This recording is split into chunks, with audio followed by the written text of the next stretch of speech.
and somebody comes in and says, hey, I want to meet with you, or can I take you to lunch and whatnot, that's great. But, it really starts to come off as, can you give me some free advice? Right. And, I don't charge people for what I do, but, if I'm a newbie and I'm reaching out to somebody to learn from them, I want to first approach them as, hey, what can I do for you? Can I come in and shadow you? Can I come in and, work for you for free, or follow you on a flip, or, do whatever I can to learn from you without necessarily asking for your time. Does that make sense? Vaughn, thank you for joining me for our Thought Leader Spotlight series. I'm your host, Matt Camp with DealMachine, and on these, we really like to shine a spotlight on experts like yourself to really share with our audience the lessons that you've learned and the things that you've really learned over the years. And I know you're one of the top operators out there. We love to be able to talk to you. We've had you on webinars before and had you on a variety of things on our end. So excited to reconnect with you again here today, Vaughn. I appreciate it, Matt. Thanks for having me, man. Yeah, and just a little bit about you. I know you're a serial entrepreneur. You're a real estate investor. You have a portfolio, and you really provide a pathway to homeownership through non-traditional financing to those that, for whatever reason, don't have that option. I know in 2020 you did 300K in revenue, and about 90% of that you said was through the DealMachine app. So we love hearing that. Love to hear that story, and we'll dig into your process there today. And then this year, it sounds like you guys crushed your goals. You're at 1.25 million in revenue. You've got a team of about 11 now, and you said that about 70% of that came through using DealMachine too. So excited to dig in on all this with you. Oh yeah. We've scaled a lot. And at the beginning of this year, we were hoping to do, double to 2.5 times our revenue from last year. And we're over 400% now. So we've quadrupled that. Great work, man. Love that. Yeah, maybe to start off too, I know I read a little bit about you, but can you kind of talk about your journey, how you got into real estate, and maybe some of the pivotal decisions along the way that got you to where you are today? Absolutely. Well, my background is actually in health and exercise science. I majored in health and exercise science in college, and I started out of college. Actually, while I was in college, I did a personal training internship. And then after I finished college, I was working for another gym, and, I was kind of in that technician phase, right? So if you ever read the E-Myth, you have the technician phase, and most businesses are born out of technicians. They think they're good at what they do, and they say, oh, I can do this on my own instead of working for the man. So I started a personal training business, did personal training, sports performance training for athletes. And it was a very successful business. Ran that business for 11 years, grew it from 23 clients when I opened up my own doors to 350 clients and a team of 14 people. But unfortunately, I didn't set the business up properly from the beginning, and it ran me in the ground. So it became a glorified job. So I got out of the fitness industry in 2016, and was really trying to figure out what was next, who I was. And when you do one thing for so long, you kind of, equate that to your identity. But, in that time after, I had about a year, 2 years after I got out of the fitness business industry to try to figure out what I wanted to do, where I wanted to put my focus, what kind of impact I wanted to have on the world and in our community. And I started thinking about, where I came from. My dad's a contractor, owned contracting or construction businesses in Florida. And I actually had a friend that was really big into real estate investing and building her own portfolio. So I started living a little bit, I guess you could say, vicariously through her, going on some of her flips that she was doing, and watching her manage her rental properties, and kind of fell in love with it. So we actually ended up starting a business together. Yeah. Yeah. I know you've told me your background too, that you were an athlete in college too, right? Absolutely. Yeah. I was born in the Bahamas, raised in Florida. I'm in Greenville, South Carolina right now because I got recruited to play soccer here at Furman University back in 1998. Yeah. Is there anything, from your sports and your days going through very competitive collegiate athletics that you think really prepared you for your success today? Or how does that really apply to your real estate business? Oh, I mean, the competitiveness for sure. I'm a grinder. I like to put the work in. But I think the biggest thing is I don't like to settle, right? I don't like to have a ceiling.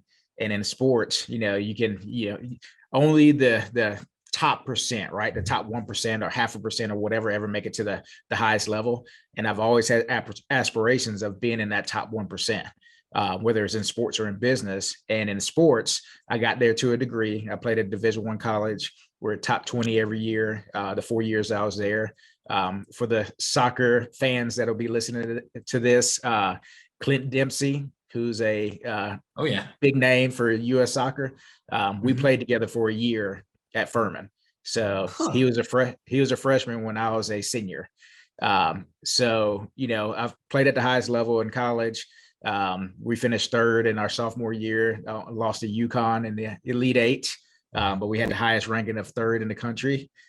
Still have one of the best records in Division I college soccer of 21-2-1 for that year. Unfortunately, we didn't win it, but it got real close. And then I went on to play for the Bahamas national team. So I did 2 World Cup qualifying stints with the Bahamas national team for Germany 2006 and South Africa 2010. So when you have that level of success and pushing yourself to be the best, it's naturally going to come out in business as well. Yeah, no kidding, man. And that's awesome. I definitely remember the World Cup run with Clint Dempsey being a main part of that. So that's pretty fun. Oh yeah. But, Oh yeah. So that's really interesting. I mean, it seems like you've had to kind of reinvent your personal identity a couple times. Like going through that process, is there anything that you've learned from that? Just because I think there are probably a good number of people in our audience who they're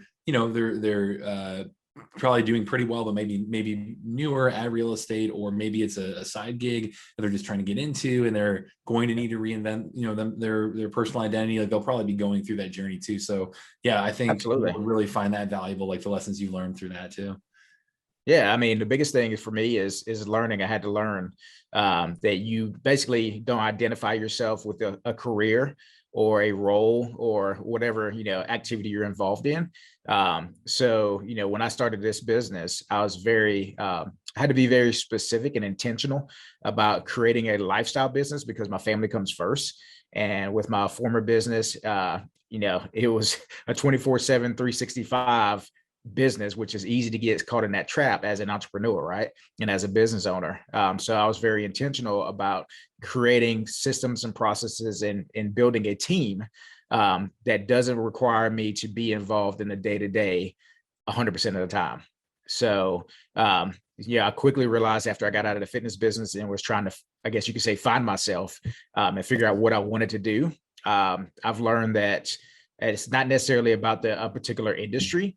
I like being a business owner. I can't work for anybody else. I tried that for a year in that little period of time in sales.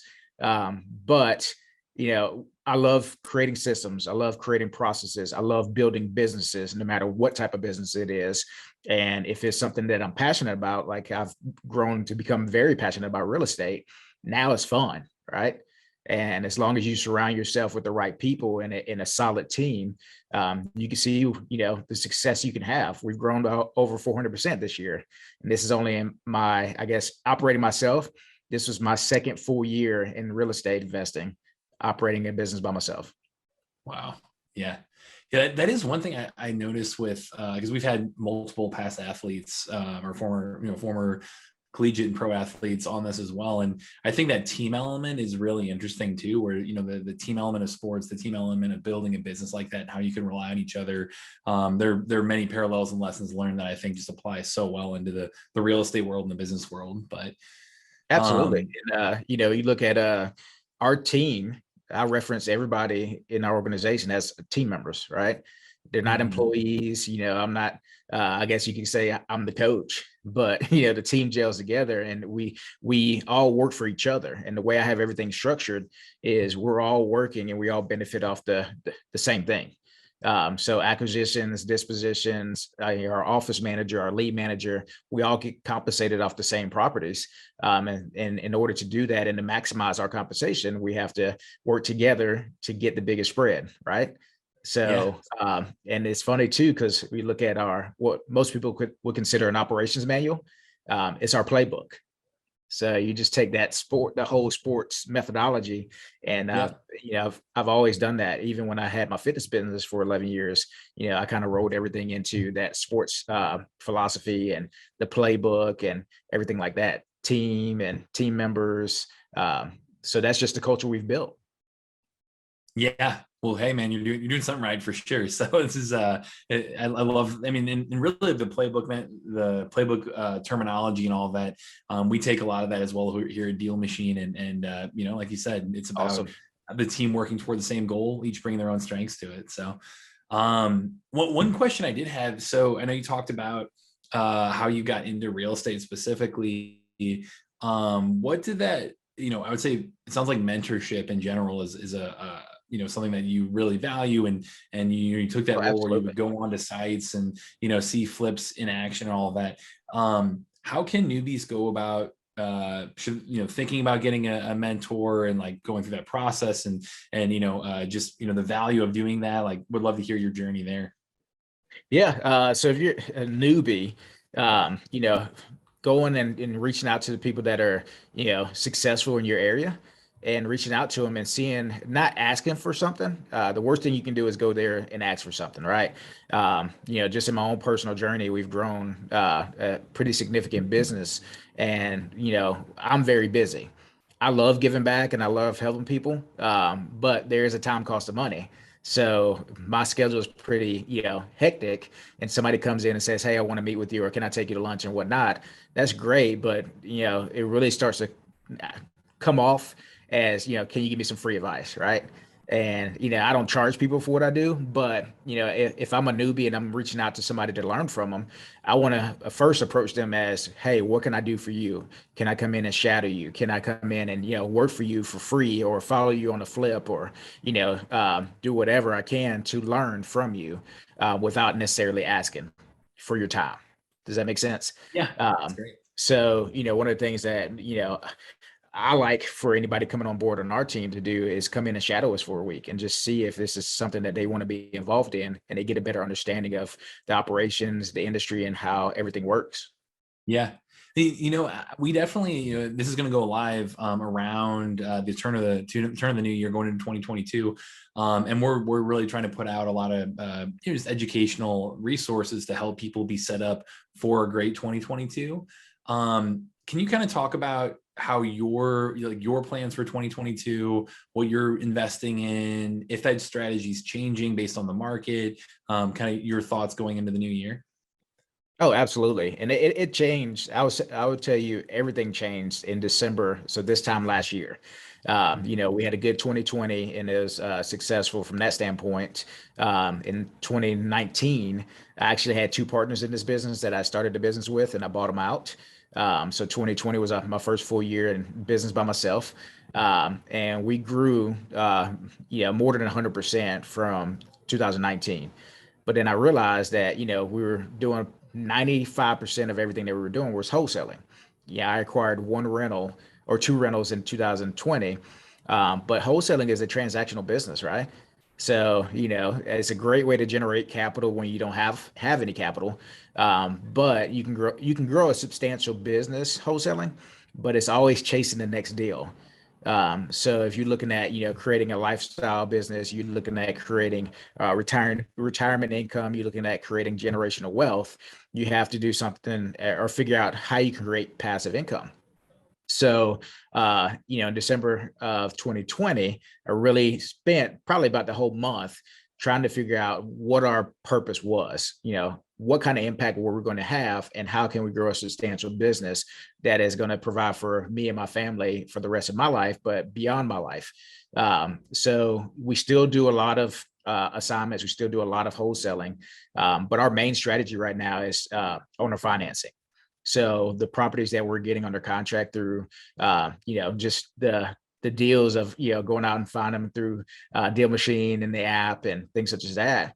Now we can determine what's the best exit strategy. Do we want to take that one down as a rental? Uh, you know, does it not fit our criteria, or do we not have the funds available at the time? So now we can assign it to another buyer. Or if we have the funds available and it fits our criteria for owner finance, we want to buy that property either with our own money or private money, and then turn around and sell it on owner financing, you know, on a wrap, and create that passive income. So that's our focus. And out of that month of in my basement working on this business, we came out with our core focus is to provide the pathway of homeownership through non-traditional financing. right? So there's a lot of people, especially after COVID hit. Within the first 3 months after COVID hit, I think the stat was 55% of people that were applying for a loan or a mortgage were getting denied because they really tightened up their criteria. But these people, they have a down payment, they can afford the monthly payment, and there might just be one little thing that's preventing them from getting that, getting that mortgage. So we wanted to help them get that foot in the door. And as long we still have to underwrite them, and they have to prove that they can pay and all that good stuff to protect ourselves and protect them. But we're giving them that opportunity to where, at least in the next 3 to 5 years, we'll put them in a position to be able to refinance this out and get a better rate, I guess you could say. Yeah, that's great, man.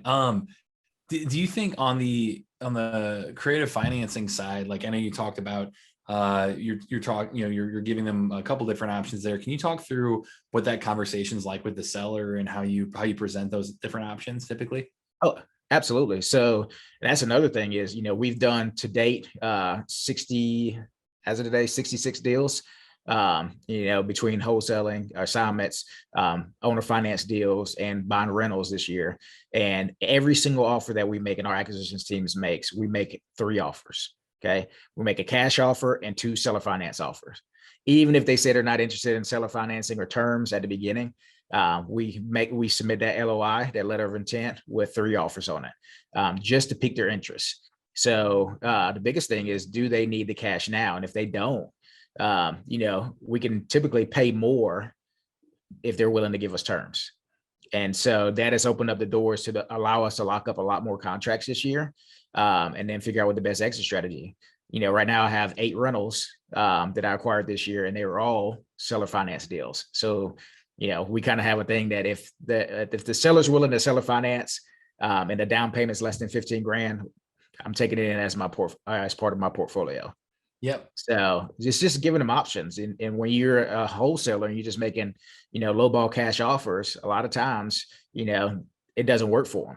And if you don't dig deep and to figure out what doesn't work for them, then the opportunity is going to be gone. So giving them options, it always opens up the door for conversation and negotiation and figuring out what works best for them. And a lot of time what works best for them ended up works good for us. Yeah, no kidding. I mean, I know, obviously on our end, love hearing you talk about the traction you've gotten using DealMachine, and I know you've really done a great job setting up a system to get that cost per lead down extremely low. Absolutely. Can you maybe talk a little bit about that system, how you approach, using it, and give a little bit of the playbook here? Absolutely. So when I started, I didn't have any money, right? So we were like, we start on a shoestring budget, and what's the best way to get leads? We couldn't go buy big lists and things such as that. We didn't have, a dollar. We didn't have text messaging software because we just didn't have a lot of funds to invest. So I came across DealMachine, and I was like, okay, well, I can go out and drive and add, pictures, add properties to the database by just taking a picture of the property. And then from DealMachine, we would skip trace. We'll make phone calls. We would, I literally remember to the point where we're like, okay, we can send 20 postcards out this week. So that has just kind of grown. And then that helped us, build up enough capital to start growing a business. And what I like to say is, if it's not broke, don't fix it. Right. So we can make it better, but it was working. So how do we focus on this? And it's a low cost, marketing platform. So how can we just scale this to that next level? So once I became busy with leads and follow-ups and things like that, where I couldn't get out and drive anymore, or as often as I would like, I brought on a driver. And basically what we do now with DealMachine, and I'll tell you, man, DealMachine has progressed a lot in the last 3 years. Because our main system right now we didn't have that system 3 years ago. So like my drivers have it easy. Like my driver says, man, it's the easiest money I've ever made. Because the fact that we can go in and filter properties and, show those filters to drivers on the map while they're driving, and it highlights the properties that fit our criteria on paper. So we create those filters in hot zip codes or in our county, in our area. And literally our driver goes out, and when he's driving, he's looking at the map, properties that fit our criteria, the parcel is highlighted in green. So he just drives straight to that property, and then all he has to do is see if there's a physical sign of distress. So the job has really become easy for him. And because of that, and he's a full-time driver, he's adding 500 to 600 properties to our database. So we call these prospects. He's adding 500 to 600 prospects to our database every single week. And these are, this is a list that nobody else has, right? Love it. It's a custom list. What's really your buy box? Like, what are really the criteria that you're looking for there typically?